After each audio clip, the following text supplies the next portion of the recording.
I'm John Buchanan. Now, if you're watching this channel, and you are, you probably agree with me that synthesizers are amazing things. They can generate the most extraordinary sounds, and they allow us to kind of paint in sound by creating brand new sounds of our own. And of course, therefore, it stands to reason that if we can understand how they work, we're in a position to make those sounds and to feel like we're in control of the sound design that goes into our projects. So this week's episode is dedicated to the wonderful concept of subtractive synthesis. Now, why isn't subtractive synthesis just called synthesis? Well, there are lots of ways of making sounds with synthesizers. So for instance, there is FM synthesis, the idea of frequency modulation, and we've looked at that, looking at the EFM1 synthesizer. And there are other types of synthesis as well. The idea of wavetables or the PPG wave synthesizer, to give one example, or the Korg wave station, the idea that we can line up multiple digital waves and kind of move from one to another, either morphing between them or stepping between them one after another. But at the heart of most synthesizers is the concept of what we refer to as subtractive synthesis. And it's called that because what we effectively start out with is this big block of stuff, which we refer to as oscillators, producing a waveform or a series of harmonics which are at the foundation of our sound. And after that, what we then do is we kind of chip away at those. We kind of sculpt them or subtract the bits that we don't want. And so subtractive synthesis has got its name because effectively we start with something big, and what we can then do is to shape that into something slightly smaller if we want. Okay, now the other thing to say is it's 2024, which means that it's an Olympic year. Everyone looking forward to Paris? I know I am. A useful coincidence, because the way that I like to teach the idea of subtractive synthesis is to bring the Olympic rings into play. Effectively, most subtractive synthesizers are based around the idea of 5 separate modules, 5 separate bits that go into the shaping of the sound. And it's useful to imagine those a bit like the Olympic rings. So what I've done on the screen here is to prepare our 5 separate modules, one of which is going to be called oscillators and one of which is the LFO section. Filters, envelopes, and volume, and we will come back to all of these to see exactly how they work. But what I've also got is my first ring, which is here. So what I'm going to do is I'm going to create the Olympic rings because, you know, it's that year, as I said.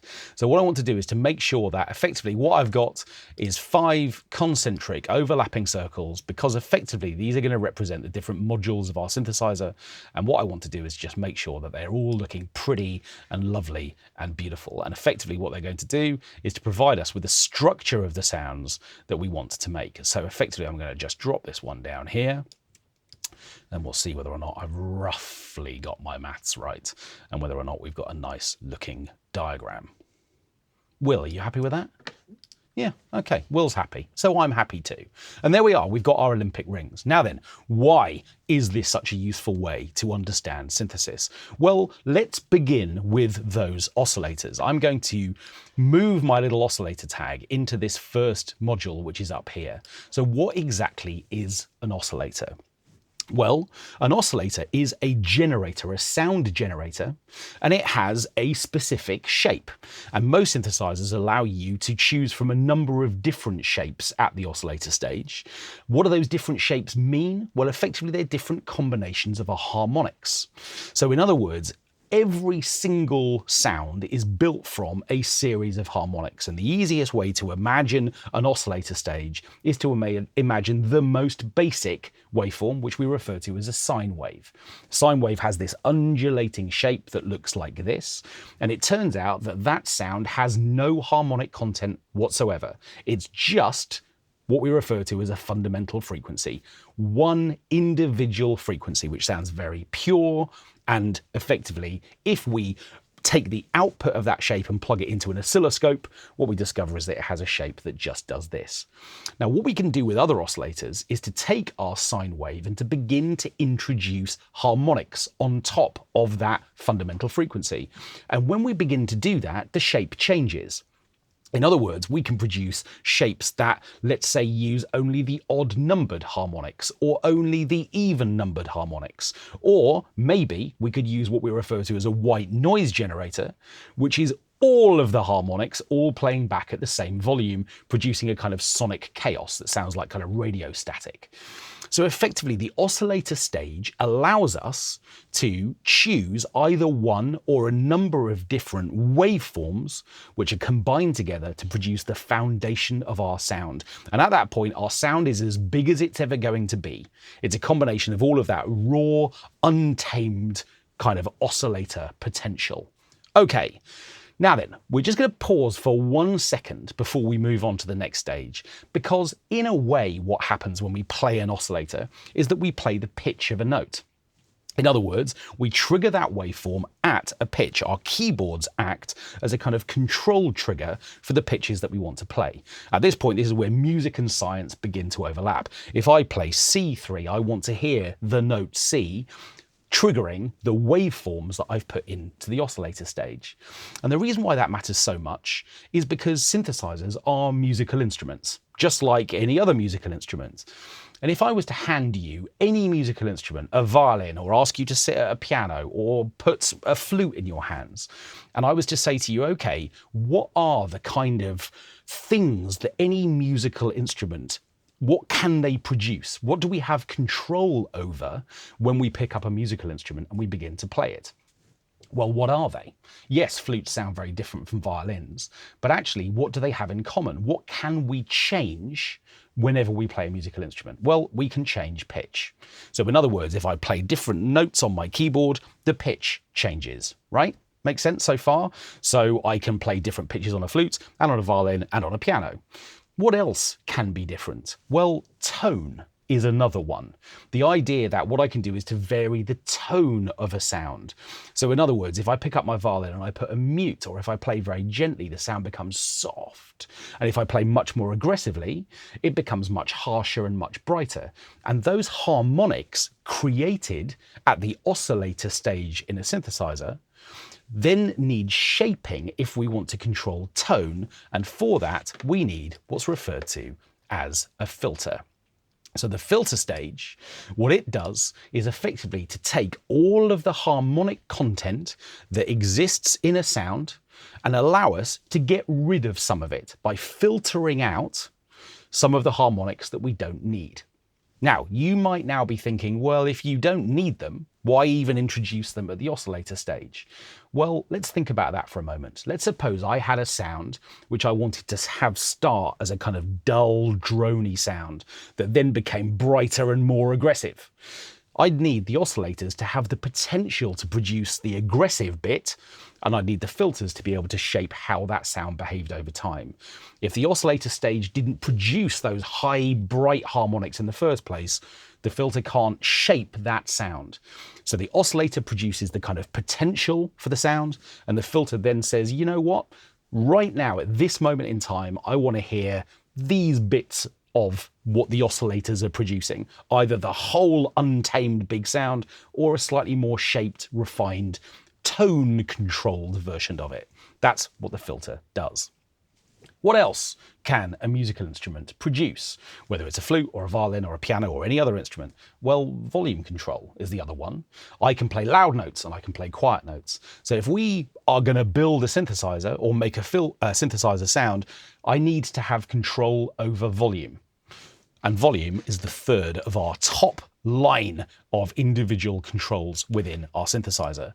We are going to create our oscillator stage, all of the harmonics that exist there. Then what we're going to do is we're going to send that into the filter stage so that we have tone control over that sound.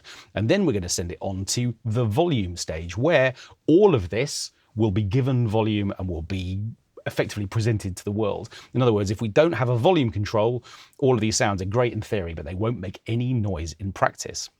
Now, effectively, what tends to happen in synthesizers, let's see if I can go and find an interesting shape, like, for example, a little arrow, is that the way that sound works is that it starts in the oscillator stage, and then what it does is to pass through into the filter stage. And if I'm lucky, I might be able to actually just turn this arrow around so that it's actually visible. Let's make it a more useful color. And what I'm going to do is just to come and find a color for it and make it a little bit bigger so that we can see it a bit more clearly. So effectively what's going to happen is that our sound is going to begin to flow from the oscillator stage into the filter stage, as we've already established. And then what it's going to do is it's going to continue to flow over here to the volume stage, so that if we were doing what I'm describing with a modular synthesizer, for instance, we would start with an oscillator panel and we would patch the output of that into the filter stage, and we would then patch the filter into the volume stage, 3 separate modules. And in most of Logic synthesizers, in fact, in all of Logic synthesizers, that patching is carried out for you. That flow of data, if you like, that information, that sound is going from the oscillator to the filter to the volume stage. So it's done for you. But again, if we were looking at this in terms of the separate modules of an instrument, that is what it would look like. Okay, so hopefully that makes sense. We've now got pitch control, we've got tone control, and we've got volume control, and our musical instrument is fine. Except, is it really going to give us the level of control that we want? Actually, musical instruments are far more sophisticated than just producing a kind of block of sound, which then gets kind of tonally shaped in some static way, and then sent onto a volume control, which again is just going to produce a blast of sound, which never stops. If you think about it, at the moment, I've got no control over how all of that sound is really going to be shaped over time. So what we need is our other 2 modules, one of which is called the low frequency oscillator, or LFO for short, and the other one of which is called the envelope. And both of these are going to allow us to shape sounds over time. Now then, let's take the example of a low frequency oscillator. Let's suppose what I wanted to do with my sound was to produce, let's say, a kind of sound like a police car siren, because who doesn't want to make a sound that sounds like a police car siren? Okay, now then, if I think about that idea, what is changing when I listen to the sound of a police car siren? If I'm standing right next to a police car, its volume isn't changing because I'm standing right next to it, and it's not driving away and I'm not running away, although I probably would be in that example. Nevertheless, I'm going to stand right next to it, and effectively what's going to happen is the volume is going to remain the same. Also, the tone of that sound is going to sort of remain the same too, as well. It's not really going to be changing so much, but the pitch really is going to be changing. We get that kind of bend upwards and then down and then up and then down. And you know what? That looks a little bit like a sine wave all over again, just like we were looking at in the oscillator stage a little while ago. So if I wanted to produce a sound like a police car siren, what I would need is a way to take the pitch of my sound and to have it bend up and down and up and down and up and down. Now, a low frequency oscillator, or LFO for short, is an oscillator, just like the oscillators at the top of our diagram.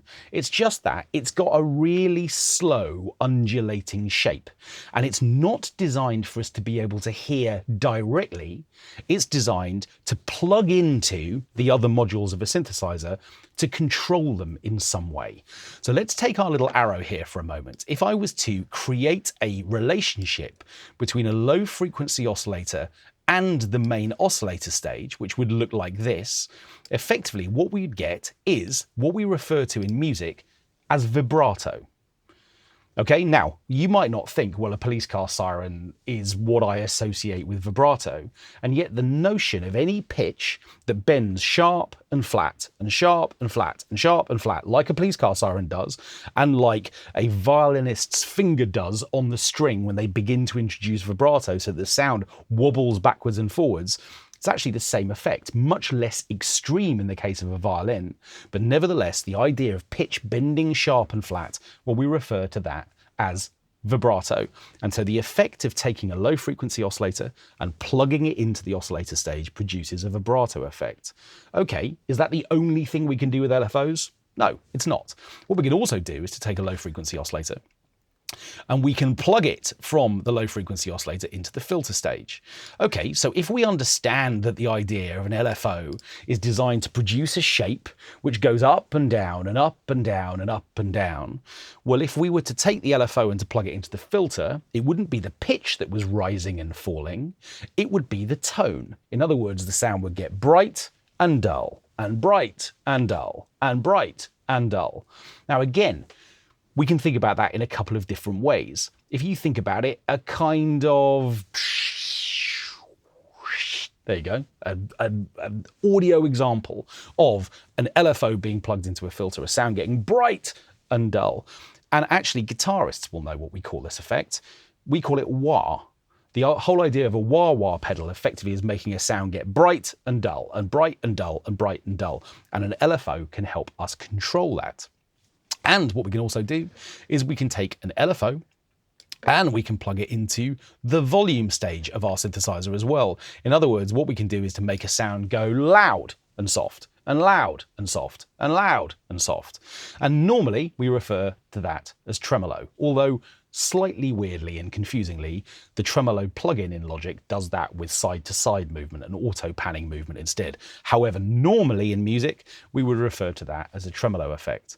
So what we can do is to take an LFO and we can plug it into those different stages of our synthesizer. Okay, hopefully that's making sense too. Waveforms at the heart of what an LFO does, just like in the main oscillator section. But what if what we want to do is to control sounds over time? Fine, we've made our police car siren. Great, it's going up and down and up and down and up and down and up and down. And it's going to continue to do that forever unless I control its sound over time, how I want that sound to behave over time. And that is where envelopes come in. So what I have a chance to do with an envelope is to literally control a sound over time. Now then, let's take an example of that. Let's suppose I've got a synthesizer sound, and what I want to do is to have it behave a little bit like a kind of pad sound. Okay, when I play the notes down, I probably want a nice soft start to that sound. Rather than it attacking and sounding very quickly, I'm going to want it to just fade in a little bit. And then I'm probably going to want it to stick around for a little while. And then when I let go of the notes, I'm going to want those notes to fade out. Okay, so I've just described a sound that has what we refer to as a soft or long attack time. The attack time is the beginning of the sound and how the sound behaves at the moment that we play it. Okay, so effectively what we've got is this attack time which just grows rather than starting straight away. If I was trying to make a sound that behaved a bit more like a piano or a harpsichord, I'd want an immediate attack time, a sound that just went ping. The moment I play the note, I want it to just start. So the first part of an envelope is what we refer to as attack.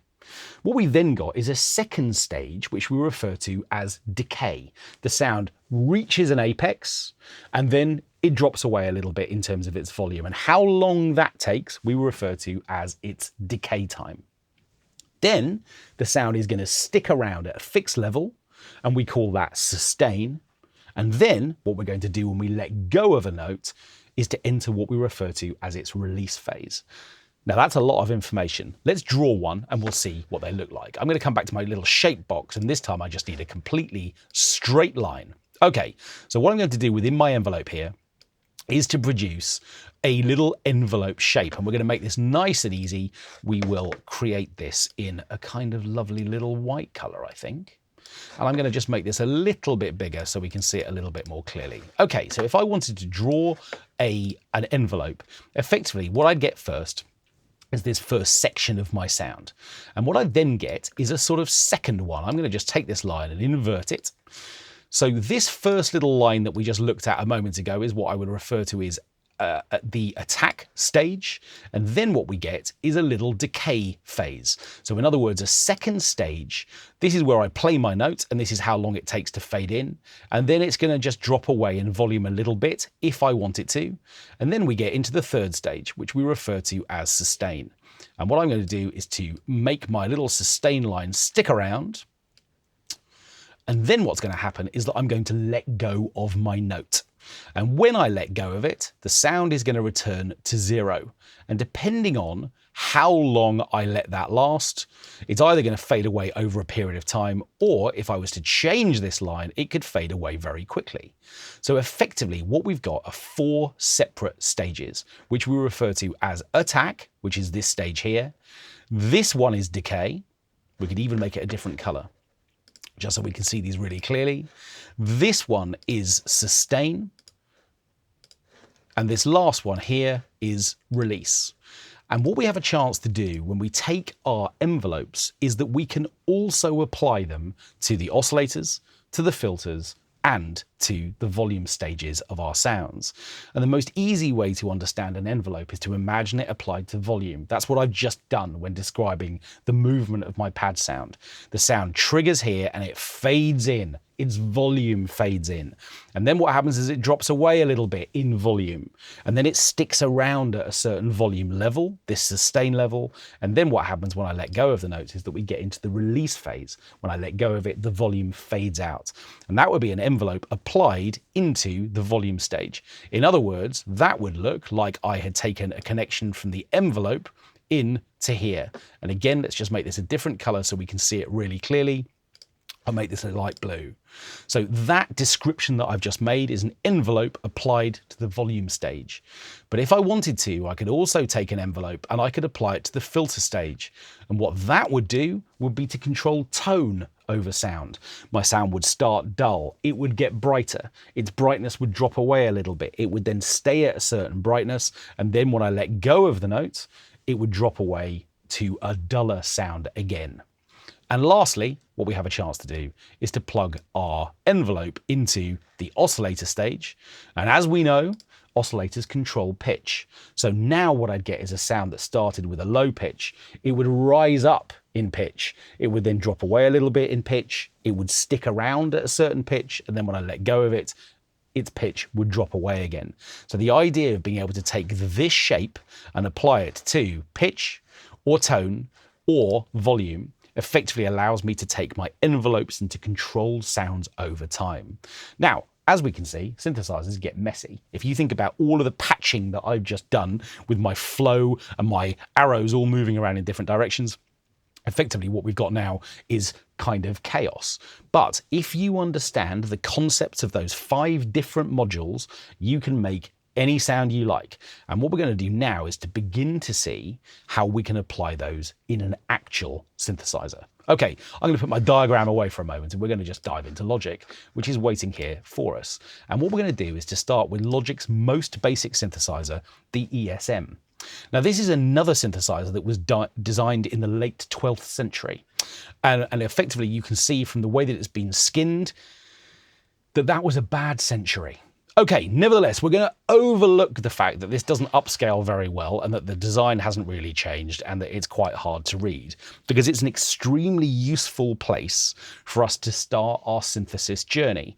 Because what it does is it gives us the modules that we were just looking at and an understanding in a very basic way of how we can begin to make a synthesizer sound. So this section over here is our oscillator. And within the ESM, I've got 2 separate oscillators that I can use. I've got what's referred to as a sawtooth wave here and a square wave here. They sound like this, by the way.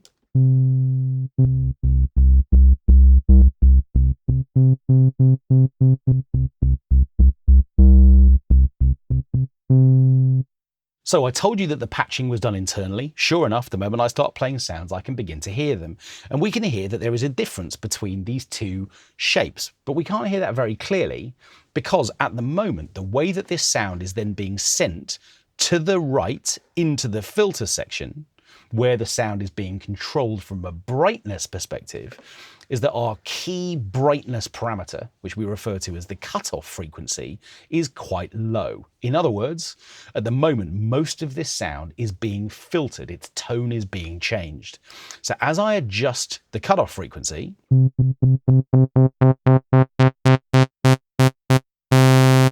the sound will get brighter.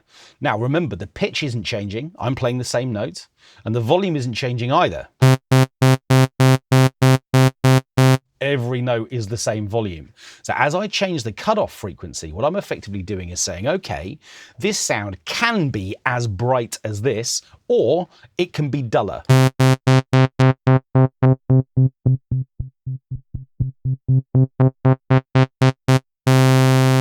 So we've got what's referred to as a tone control, which we call cutoff. And for now, I'm not going to worry about the other tone control, which is called resonance. We'll come back to that.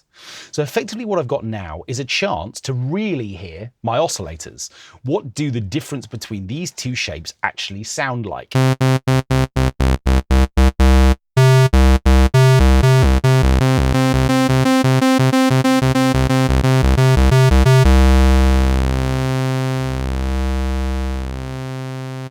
Well, the first thing to say is that within the ESM, they are actually an octave apart. And the reason for that is that it's quite fun to take two oscillators and actually mix them together. And unless I put this little red dot on one of the oscillator shapes or the other, anywhere else is going to be a blend of the two, which means we get this nice, big, rich, fat sound because effectively two oscillators are being blended together an octave out.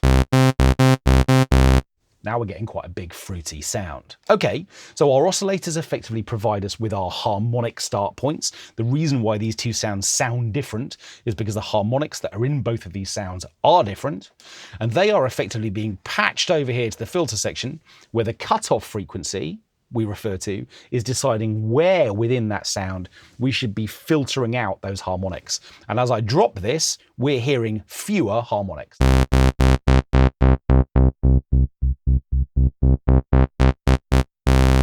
Okay, so that's the filter section. Where does that then go? It comes over here to the volume section. Again, I'm going to come back to these dials in just a moment. So the volume section, which is very beautifully written here on a slight sort of, ramp. There's a bit of design for you. Effectively gives us, firstly, an overall volume control. So I told you that the volume section controls volume, and sure enough, I've got a chance to turn up or down the volume of this instrument. Okay, so volume, what could be more straightforward? So what we've effectively got, if we just deal with three dials, is a blend between the oscillators, and then a tone control, which is up here, called the cutoff frequency. And then we've got an overall volume control. And at the most basic level, that provides us with our synthesizer sound.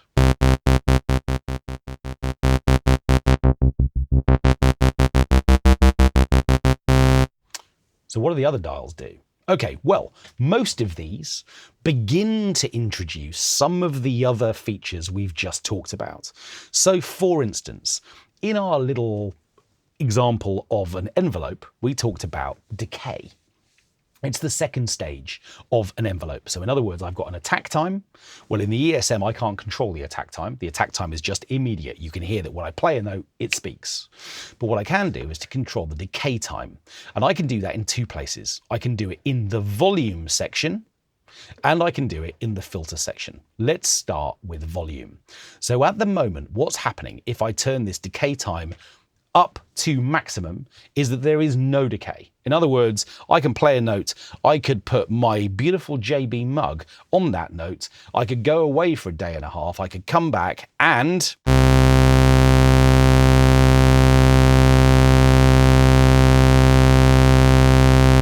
that would still be happening. Okay, no decay time at all. The sound is just going to last forever. But the moment I take the decay away from maximum, it begins to die away.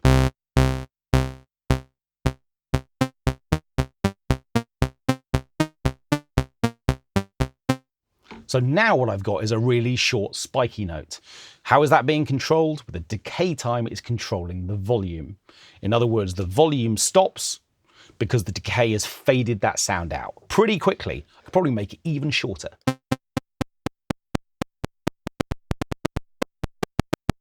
I think we could call that a blip. Okay, so effectively what I can do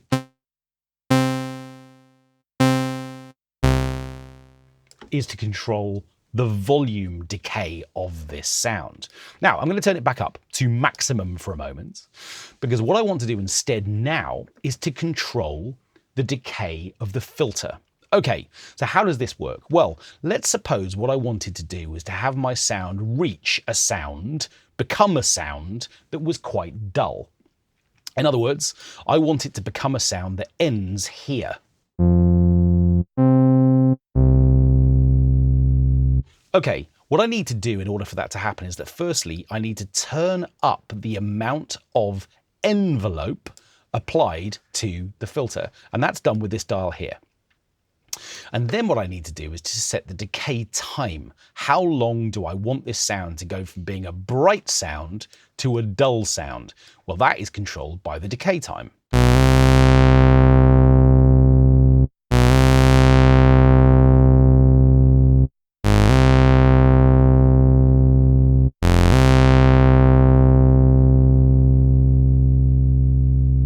So every time I trigger a note, it starts bright, and then what happens is it falls away to become a duller sound. And that's taking a long time because the decay time is really long. But if I make it shorter,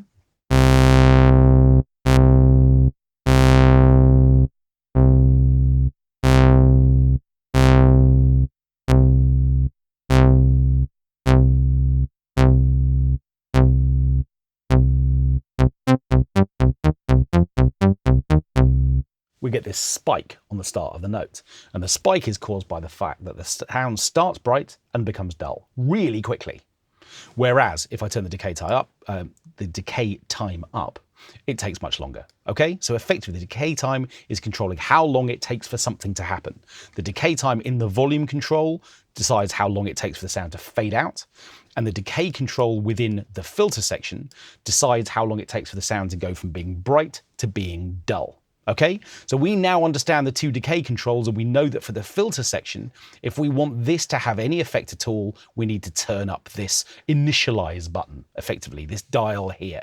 Okay, we've nearly looked at this entire synthesizer. It's just that we've got two other things that we can do as well, which are to control velocity. Now, normally when we play notes on a synthesizer, if we play gentle notes, we want them to be quiet. And if we play hard notes, we want them to be loud. So if I turn up the velocity in the volume section, that's going to allow that to happen. Now, if I play quiet, gentle velocities, it's going to be a quiet sound. And if I hit it harder, it's going to be a loud sound. And if I turn that off, it's not going to make any difference. They're all the same. Okay, so that's a velocity control for the volume section. And I've also got a velocity control for the filter section. And what that means is if I hit a note hard, it's going to be bright. And if I hit a note gently, it's going to be dull, dull, and bright.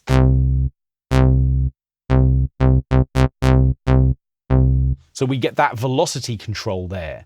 So now we understand all of these dials, more or less. We've got a little overdrive control here. This is going to introduce a bit of distortion if we want to, just to give the sound a little bit more output level. So that's what the overdrive does. And we've got a glide control so that if our notes stick around, we've got a chance to bend from one note to another.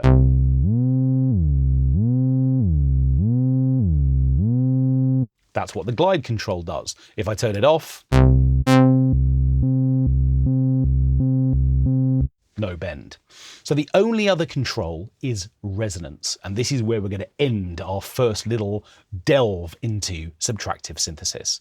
Now then, here is what resonance does. If you think about it, the cutoff frequency has to be somewhere.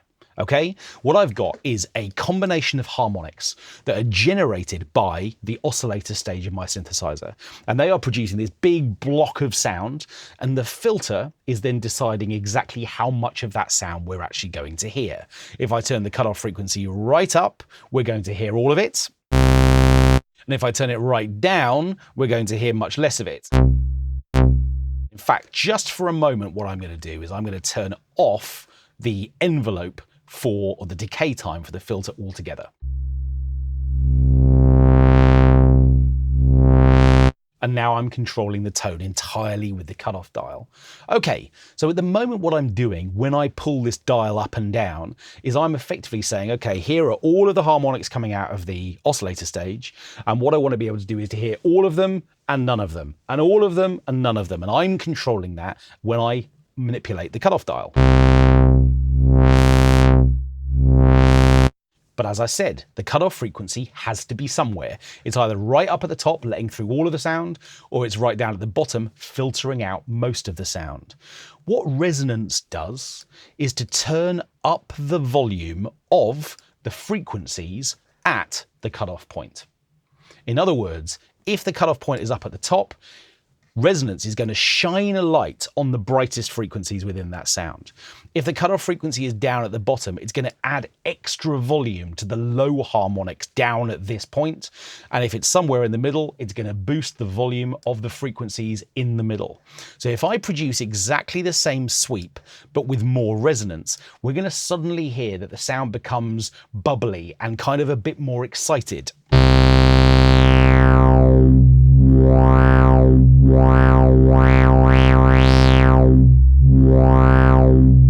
And a little bit more acidic. Wonder why they made it grey. Okay, if we turn resonance up a little bit more, watch out for your speakers.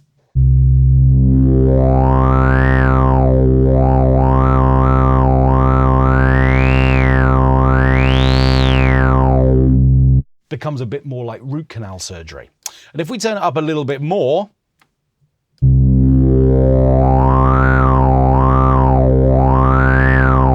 I daren't go all the way, but you've got this synthesizer, you turn it on and you blow up your speakers. So what resonance is effectively doing is turning up the volume of the frequency at the cutoff point. I hope that makes sense. Okay, so what we could do would be to say, okay, well, let's bring our envelope back in. I want my sound to finish over here from a brightness perspective. I'm going to make it nice and resonant, and I'm going to turn up my decay time, and I'm going to initialize that decay amount. And now what we're going to get is a sweep that is much more resonant.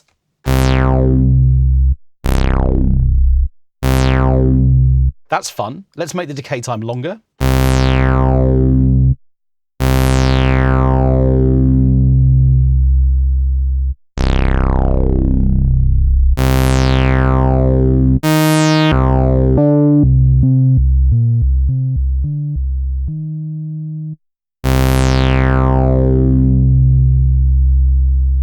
So what we're going to hear with resonance is that effectively we're making that frequency, wherever the cutoff point is, louder. And as a result, the whole sound suddenly becomes a bit more biting and a bit more exciting. Now, you're going to have overlooked the ESM all your life. And what you're thinking right now is, it's quite good, isn't it? And yes, it is. It's great for squelchy, bassliney things. But mostly it's a great place to start learning about synthesis because there are 1, 2, 3, 4, 5, 6, 7, 8, 9, 10, 11 controls. And if you understand what all of those dials do, you are on the road to understanding how subtractive synthesis works. We've got an oscillator being passed into a filter, being passed into the volume stage. We've got a little bit of envelope control, only a decay dial. We've got one in the filter section and we've got one in the volume section, and we've got no LFOs at all. We'll see those in chapter 2, or the second part of this little mini series, I should say. But mostly what we've got here is an opportunity to understand that we start with a big chunk of stuff at the oscillator stage, and that both the filter and the volume control have the potential to chip away at that big chunk of stuff to produce a subtractive synthesis engine, if you like, a model for us to begin to build sounds of our own.